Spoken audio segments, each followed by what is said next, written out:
Okay, here we go. This video is on hyperbolas.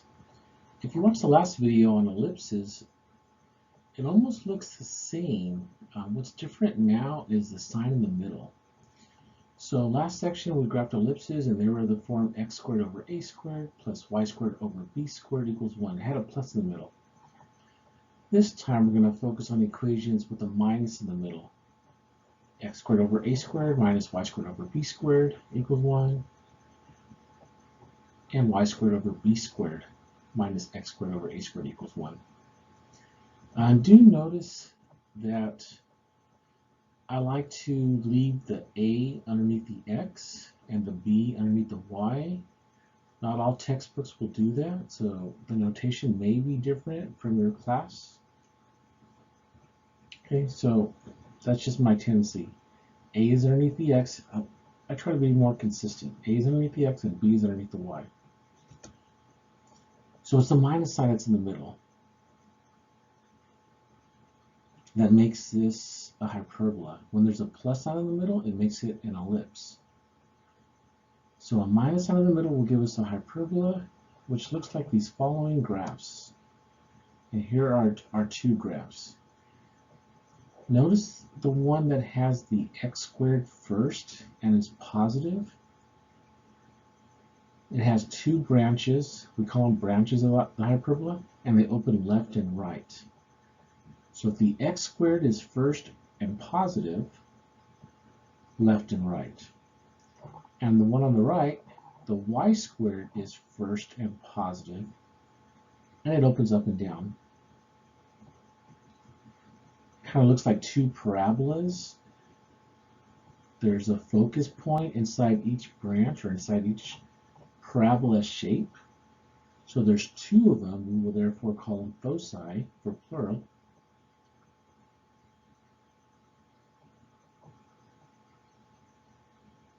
Okay, let's go on. So a hyperbola is defined by the set of points in a plane whose distances to two fixed points in the plane have a constant difference. A curve consisting of two distinct and similar branches.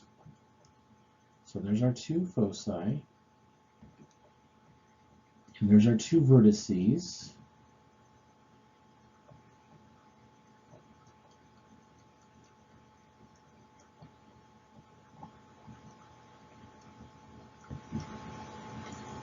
So the one on the left has a horizontal transverse axis. It just means where is it symmetric about? It's symmetric about a horizontal line in the first one on the left. On the right one, it's symmetric about a vertical line. These two graphs, because their center is at the origin, it does have other symmetries, but in general, when a hyperbola opens left and right, it has a horizontal transverse axis, and when a hyperbola opens up and down, it has a vertical transverse axis. Okay, we'll move on. Here's our standard form. Once again, what I'm going to do is I'm going to talk about the hyperbola where its center is at the origin. And that's just to get us used to it. So it's not the real standard form, it's just a specific case of the standard form. We'll introduce the h and k where the center is different than the origin. We'll do that in just a little bit. But so for right now, we're just going to talk about the standard form that has a center at 0, 0. And its transverse axis is on the x-axis. Okay. So these are the vertices, negative a0 and a0, and the foci are negative c0 and c0. And this time we're using the formula c squared equals a squared plus b squared. Or if we take the square root of both sides, c equals the square root of a squared plus b squared. So this time we don't have to remember which one goes first like we did with the ellipses. We're going to take the square root of the sums of the squares. Okay, so you don't have to worry about, is it a squared minus b squared or b squared minus a squared? It's always a plus. So it doesn't matter if it's a squared plus b squared or b squared plus a squared. Okay. Now, the shape of the hyperbola is going to be given by two asymptotes. So you might have covered rational functions and talked about asymptotes. So we are going to go over asymptotes. There's a couple different ways we could do it. We're going to try to keep it simple here. But here are the two formulas for those asymptotes. Y equals plus and minus b over a times x. And y equals plus and minus b over a times x minus h when the center is not at the origin. Okay, so it depends on your instructor if you have to memorize these formulas. I'm not going to use those formulas. What we're going to do is we're just going to make a box and then draw the asymptote. So we're not going to come up with the equations, but you could. It depends on what your instructor requires, but we're not going to worry about the equations of the asymptotes in this video.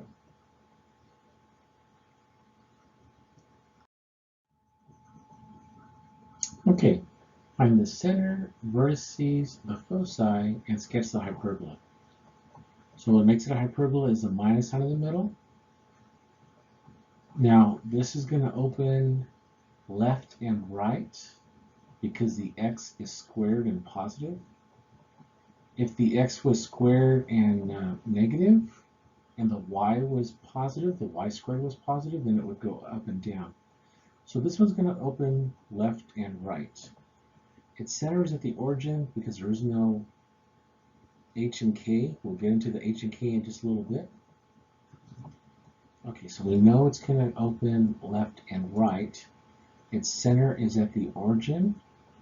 So let's find our a and b by comparing it to the standard form. So what is our a? So a squared is 9, so a will equal plus and minus 3. That means we're going to go 3 left and 3 right. How about our b? Right, b squared is 4, so b equals plus and minus 2. So our center is 0, 0.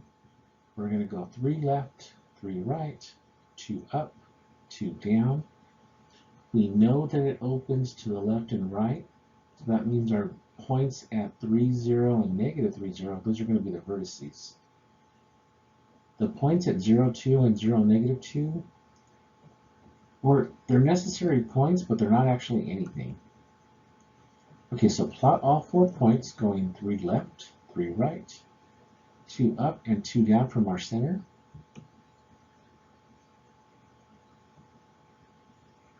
Okay, so again, the purple points that we have here, negative 3, 0, and 3, 0, those are going to be your vertices. Those are our vertices. We're going to draw a box. So in the last section, we drew an ellipse. This time, we're going to draw a box. The points that we have are the midpoints of the horizontal and vertical lines.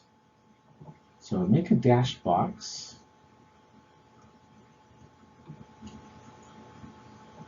Okay. Now we're going to draw 2 diagonals through the center and through the corners and extend it past the box. These asymptotes give us the shape of the hyperbola. Okay. So you're going to make 2 branches of the hyperbola. They kind of look like parabolas. The purple points are the vertices. So we have 2 vertices. And we get closer and closer to the asymptotes as it goes out, but it doesn't intersect the asymptotes. So that's the nature of asymptotes. The graph gets closer and closer to it. Okay, so those are our 2 branches of the hyperbola. We need to find the foci, and so we're going to use the formula of c squared equals a squared plus b squared. And then we're going to take the square root of that sum. So c squared equals 9 plus 4, which is 13. Take the square root of 13, which is about 3.6. So So when you plot these points, you're going to go 3.6 to the right and 3.6 to the left. Okay, they're shown here in blue. And then to write those points, it's going to, we can use radical form still, so it's going to be square root 13 comma 0 and negative square root 13 comma 0.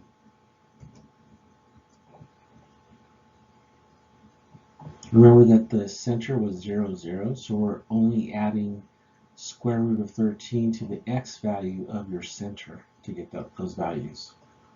The y value stays the same, which is 0. So when you're finding the foci, you refer back to the center. And whichever direction you're going, you add that to either the x value or the y value. Since we're going left and right, you add and subtract the square root of 13 to the x value of the center. All right, let's move on. Okay, so this is the standard form with hyperbola opening up and down. Its transverse axis is on the y-axis in this case. Again, its center is 0, 0. Notice that the y squared is positive in first. That's what tells you that it opens up and down. We're still going to find our foci, and we're going to use the formula c squared equals a squared plus b squared. A is left and right, and b is up and down. In this case, our vertices are going to be the points that are up and down from the center because it opens up and down.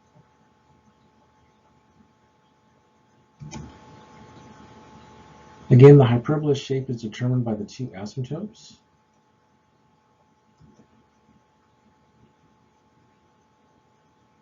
I'm not going to worry about the equations of the asymptotes, but your teacher may, so make sure you work on that if you have to.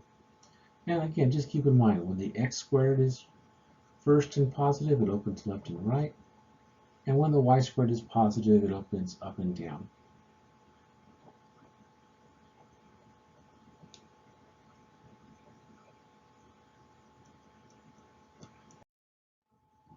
Okay, so here's our next example. Find the center, vertices, foci, and sketch the hyperbola. Our center is 0, 0.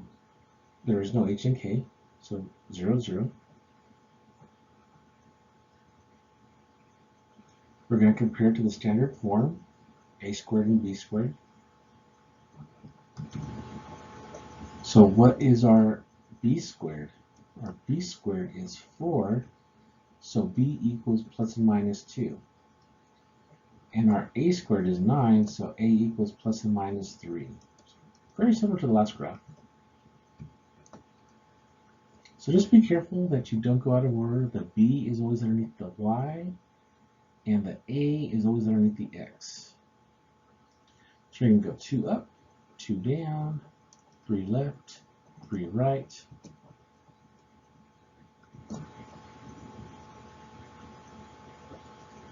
And then which way is this hyperbola going to open? It's going to open up and down. So which points that we've plotted are the vertices? Yeah, since it's opening up and down, our vertices are going to be 0, 2, and 0, negative 2.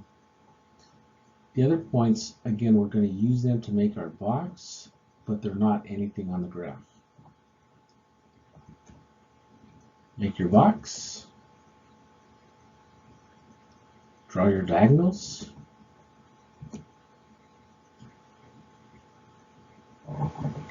And then draw your hyperbola, the branches of the hyperbola, 2 of them. One going up, and one going down, touching the vertices.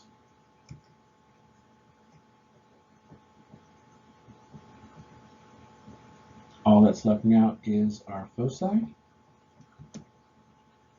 So square root of a squared plus b squared, which is about 3.6 again.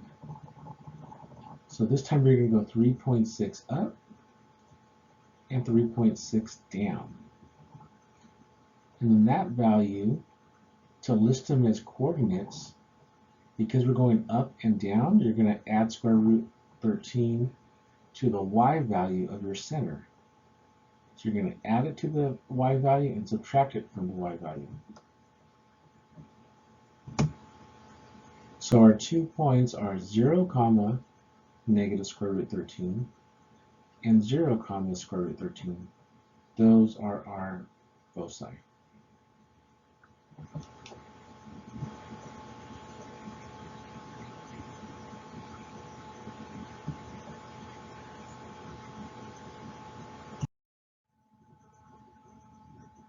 Okay, next example. Find the center, vertices, the foci, and then sketch the hyperbola. X squared minus 4y squared equals 4. The first thing we should notice is it is not a standard form. So what should we do? Right, put it in standard form. So how are we going to do that? We want a 1 on the right-hand side, so we're going to have to divide all terms by 4. Okay, so divide all the terms by 4. The first fraction, nothing to simplify. The second fraction, the 4's will reduce to 1 and 1. You may want to keep the 1 on the bottom because we want our a squared and b squared. Okay, and then the 4 over 4 on the right, that'll be our 1. So x squared over 4 minus y squared over 1 equals 1. Now we can compare it to the standard form. Our center is 0, 0. In these last 3 examples, or this third example also, the center has been at the origin, but we'll change that in our next example. Our a is 2, a is underneath the x, and b is underneath the y, so our a is 2 and our b is 1. So we're going to go 2 left, 2 right, 1 up, and 1 down from our center. And then because it has a minus sign in the middle, it's a hyperbola, and the x is positive, right? The x squared is positive, therefore it's going to open to the left and right. All right, so let's write some of these things down. So determine a and b. So a is plus and minus 2 and plus and minus 1.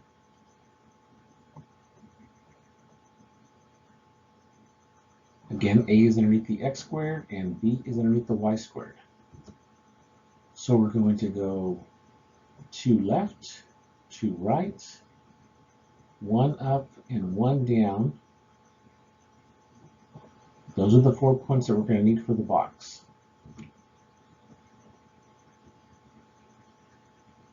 And we've also determined that this hyperbola will open left and right. So if it's opening left and right, which of those points are the vertices? Right, the 2, 0 and the negative 2, 0, those are our vertices. If you don't label it right away, that's fine. You can label it later on, maybe after you do your box. So there's not really a set order that you have to do things in. Okay, so make your box. Draw your diagonals through the corners. And then here we do have to understand that it's opening left and right because the x is squared and positive. So make sure it touches the 2 vertices, 2, 0 and negative 2, 0. And we use the diagonals as guidelines. They're asymptotes. They get closer and closer as we go out farther, but they don't intersect.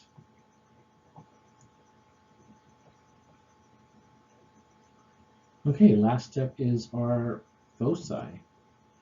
A squared plus b squared. Well, a squared is 4, b squared is 1, so that'll be square root of 5. So that tells you to go 2.2 to the left and 2.2 to the right. Okay, so just after the vertices.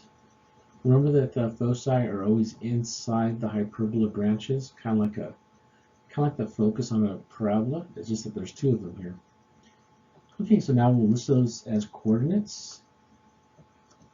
So we're going square root of 5 left and square root of 5 right. So it'll be negative square root of 5 comma 0 and positive square root of 5 comma 0. Those are our 2 foci.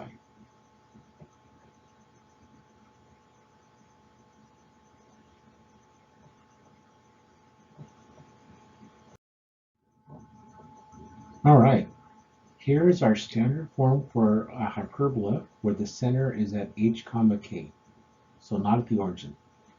We have two separate formulas.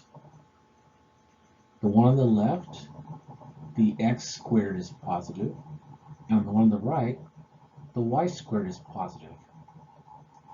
So if we expanded this out, there would be a negative in front of the y squared on the one on the left. Okay, and on the one on the right, the x squared would be negative on the one on the right, but the y squared would be positive. All right, so if the x is first, left and right, if the y is first, up and down. Centers h and k. The foci is always on the transverse axis. The transverse axis is just the axis of symmetry where the two vertices lie on. Okay.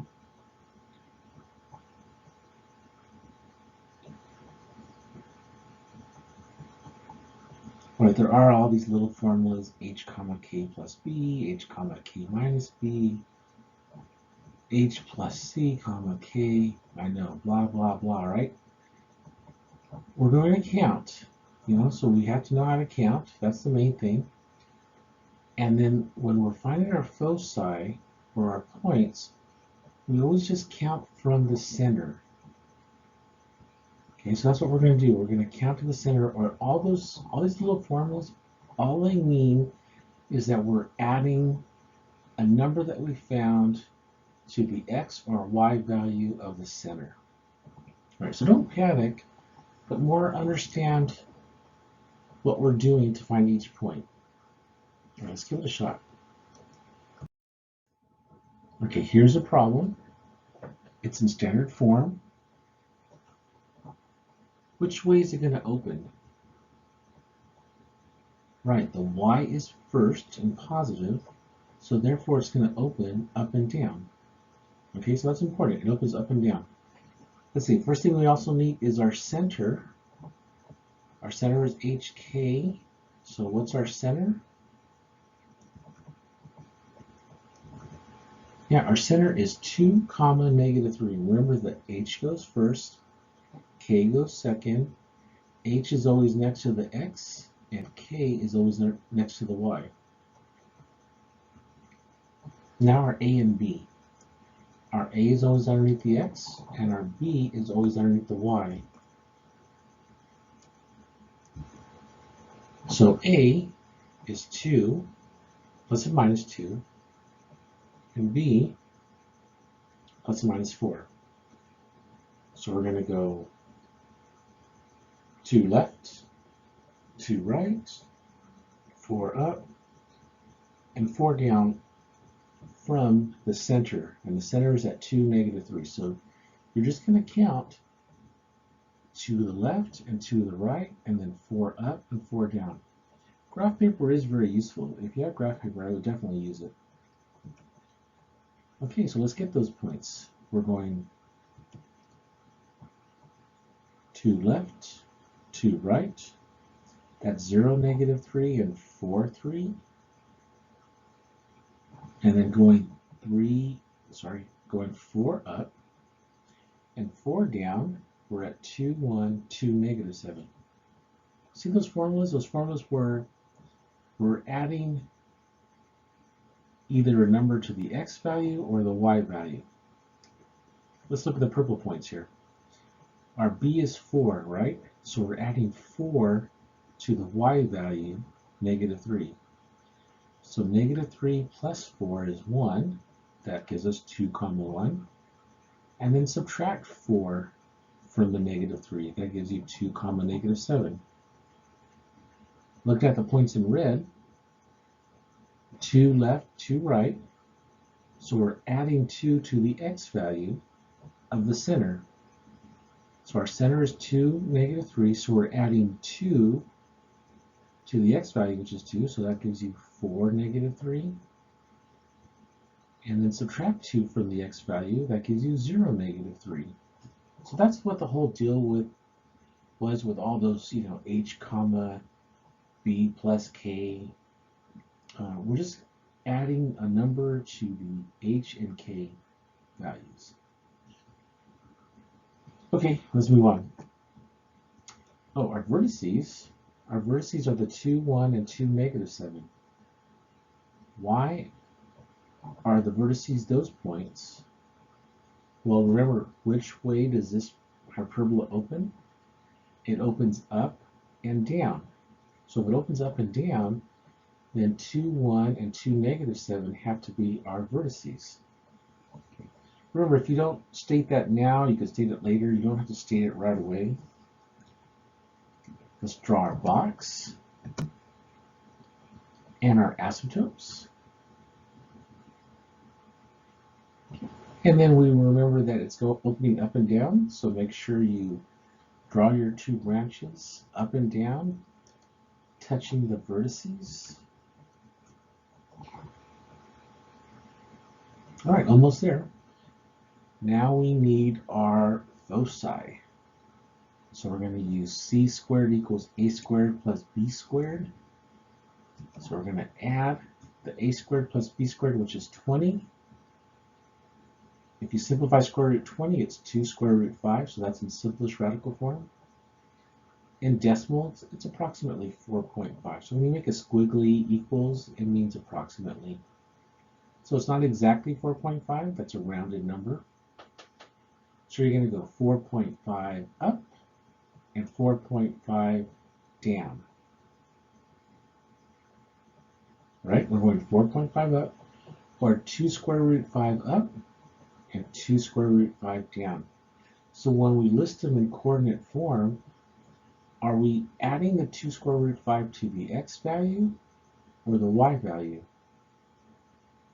Well, we're going up and down, so that sounds like the y value, right? So you're going to write the points in coordinate form, and you're adding 2 square root 5 to the y value of your center, and then you're going to subtract it from the y value of your center. So those are our 2 foci, 2 comma -3 plus 2 square root 5, and 2 comma -3 minus 2 square root 5. So the center was 2, -3. All we're doing is we're adding and subtracting 2 square root 5 to the y value of our center. If you wanted to put in decimal form, maybe your teacher wants it in decimal form, those are the points in approximately decimal form.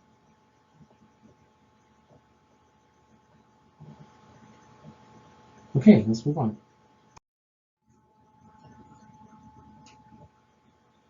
The examples that we just did, the problems were already in standard form.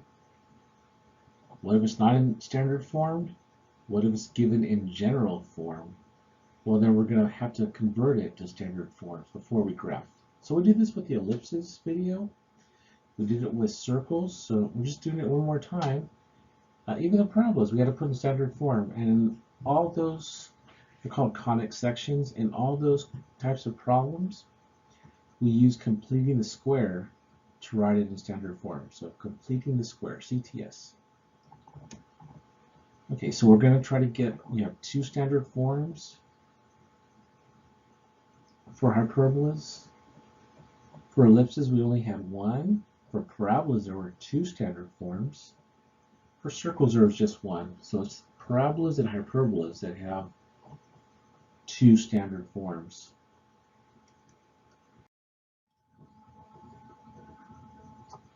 Okay,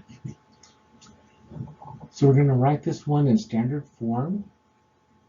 We're going to group the x's together and then the y's together. The constant, move that to the other side. And then we're going to use completing the square. So 4x squared plus 8x minus 9y squared plus 54y equals a positive 113. When we move a term from one side to the other, the sign changes. Okay, so what are we going to factor from the first pair? Keep in mind that we're going to use completing the square next. So although you can factor out a 4x, we're only going to factor out a 4. So we're going to factor out a 4 from the first pair. How about the second pair? We're going to factor out a -9. Now, when you factor, make sure you leave a space because we're going to add our own number at the end of the trinomial to create perfect square trinomials. Okay, so that's what it says here. Factor out a 4 from the first pair and a negative 9 from the second pair. Be careful with that negative. When you divide both terms by negative 9, you got to not forget to factor the second term by negative 9. So people will make a sign mistake, and then their whole graph is wrong. We don't want that. Leave a space at the end of each set of parentheses to add the appropriate number when completing the square.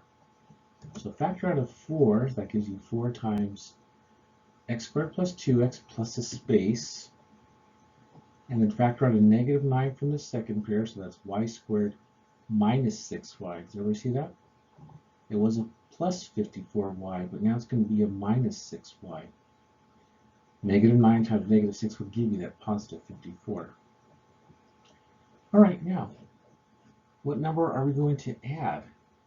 Let's see, the first parentheses would take half of 2, which is 1, and then you square it, and you're going to get a 1.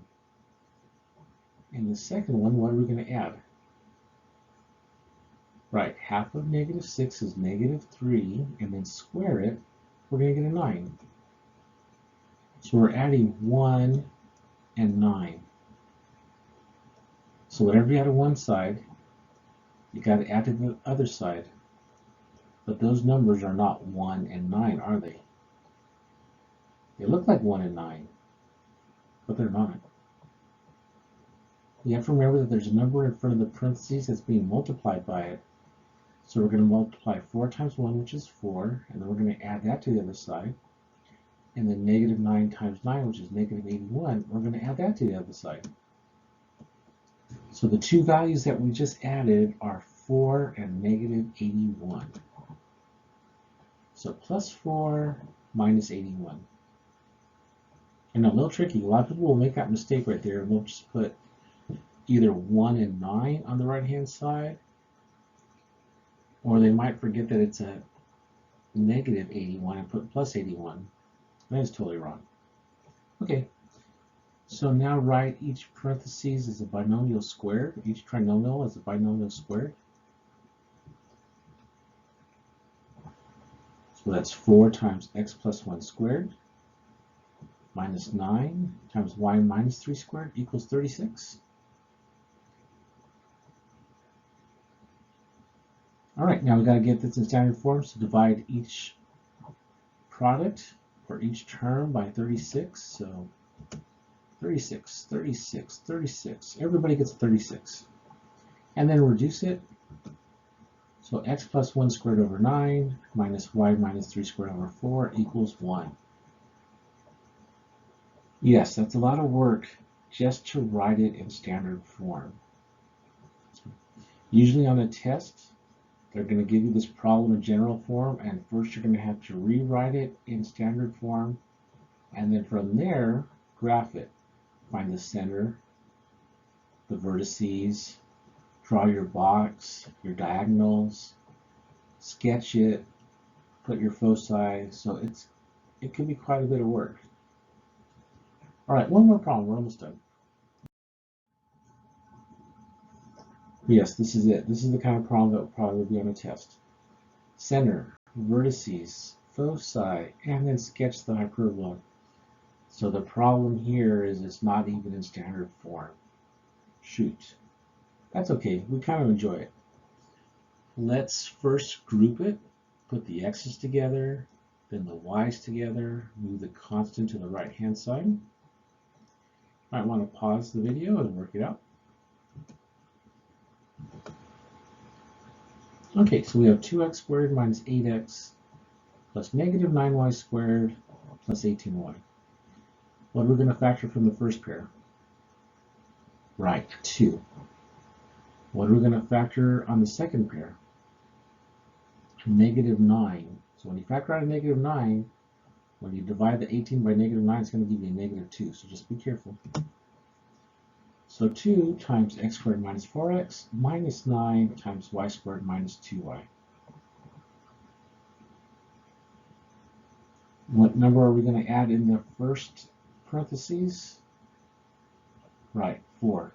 Half of negative 4 is negative 2, and then square it, that gives you 4. How about the second parentheses? Yes, a 1. Half of negative 2 is negative 1, and then you square it, you get positive 1.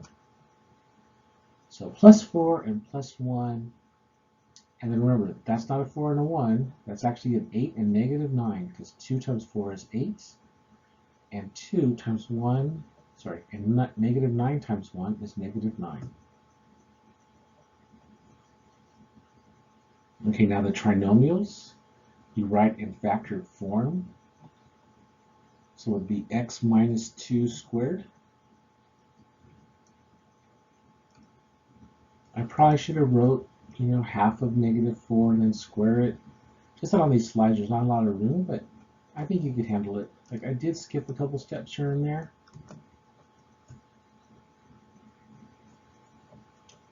Okay, so we have 2 times x minus 2 squared minus 9 times y minus 1 y minus 1 squared equals 18. Divide everything by 18. And you should end up with x minus 2 squared over 9 minus y minus 1 squared over 2 equals 1. All right, we're part of the way there, halfway maybe 2/5. Okay. Center. What's our center? It would be 2, 1. Okay, which way is this hyperbola going to open? Up and down or left and right? Left and right. We need our A and B. So we're going to get our A, which is 3, and our B, which is square root of 2. Wow, ugly numbers, but you can handle it. So square root of 2, if you put in square root of 2 on your calculator, you're going to get about 1.4, so that gives you an idea. So your A is 3, you're going to go 3 left and 3 right from your center, and then you're going to go 1.4 up and 1.4 down from your center. Okay, so those points. We actually don't need the points in red because those are not going to be our vertices. We do need those points to make the box, but let's put them anyways. Okay, so going left and right, we're adding 3 to the x value. So 2 plus 3 is 5, and 2 minus 3 is negative 1. So those are our two vertices, negative 1, 1, and 5, 1. And then going up and down, we're adding and subtracting square root 2 to the y value of the center. So it's 2, 1 plus square root 2, and then 2, 1 minus square root 2.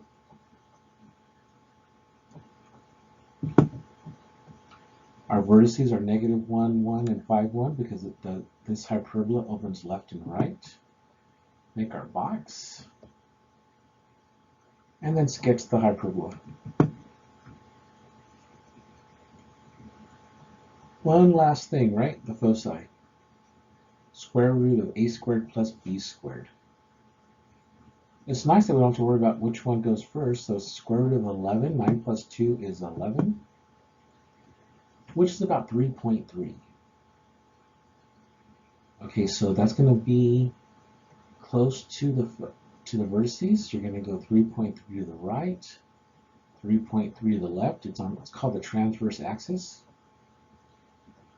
Okay, so to list those points, we're going left and right.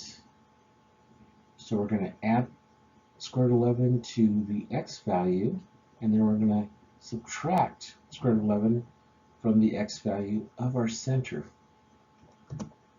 So those are our points. 2 minus square root of 11, 1, 2 plus square root of 11, 1. You can put it in decimal form if you wanted. But those are our foci.